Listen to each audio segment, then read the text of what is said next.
East Bengal last 3টি ম্যাচে জয় করেছে, তাই জয়ের হ্যাট্রিক হয়েছে। এরপরে তাদের সামনে এএফসি, আর চলতি আইএসএলে সুপার সিক্সে যাওয়ার আশা এখনও ক্ষীণ বললে চলে। তো তার যে বাকি ম্যাচগুলো আছে সেই ম্যাচগুলোকে কি তারা এএফসি তারা প্রস্তুতি ম্যাচ হিসাবে দেখছেন? দেখো, এএফসি কাপের জন্য যে ম্যাচগুলো আছে তার জন্য ইস্টবেঙ্গলে কিন্তু ভালো ম্যাচ প্রিপারেশন হচ্ছে। কিন্তু আমার যেন মনে হচ্ছে, যেহেতু ওই আগের ম্যাচটা উড়িষ্যা ড্র করাতে বা ব্যাঙ্গালোরের সাথে যেহেতু হোম ম্যাচ আগামীকাল ইস্টবেঙ্গলের, তো সেখানে ইস্টবেঙ্গল কিন্তু অল আউট চাপাবে।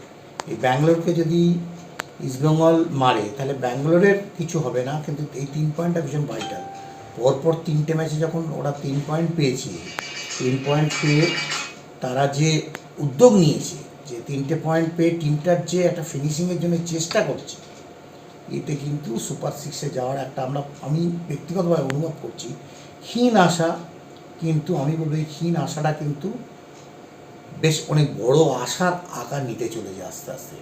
ইস্টবেঙ্গল কিন্তু তাকে লক্ষ্য রাখতে হবে, তাদের এই ম্যাচগুলো প্রত্যেকটা ম্যাচ বাই ম্যাচ তাদেরকে জিততে হবে।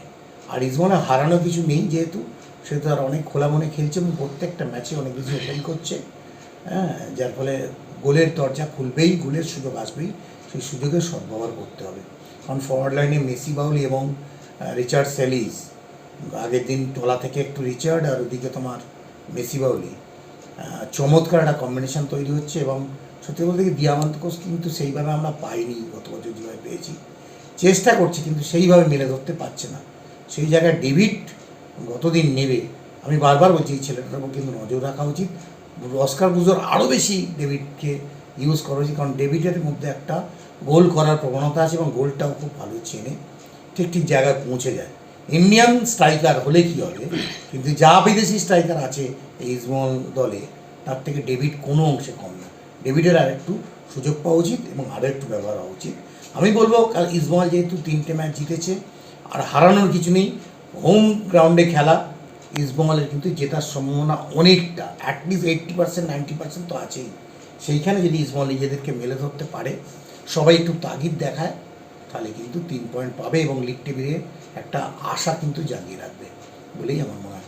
আর এএফসির জন্য তুমি যে কথা বলছিলে, প্রত্যেকটা দিন প্রত্যেকটা ম্যাচ এখন এএফসির প্রিপারেশনের জন্য ইস্টবেঙ্গলের প্রত্যেকটা প্র্যাকটিস সেশন এবং প্রত্যেকটা ম্যাচ, যে ম্যাচগুলোর ওপর তাদের টিমের মধ্যে টিম বন্ডিং তৈরি হবে, টিম কম্বিনেশন প্লে তৈরি হবে এবং একটা এএফসি কাপের একটা ইন্টারন্যাশনাল মাপের যে এশীয় মানে যে টপ 2 ক্লাস টুর্নামেন্ট হয়, তার জন্য তারা নিজেদেরকে প্রিপেয়ার করে নিয়ে গিয়ে সেই মঞ্চে নিজেদেরকে লড়াই করার জন্য তৈরি করে নিয়ে গিয়ে লড়াই করবে, এটুকুনি আমি বিশ্বাস করি।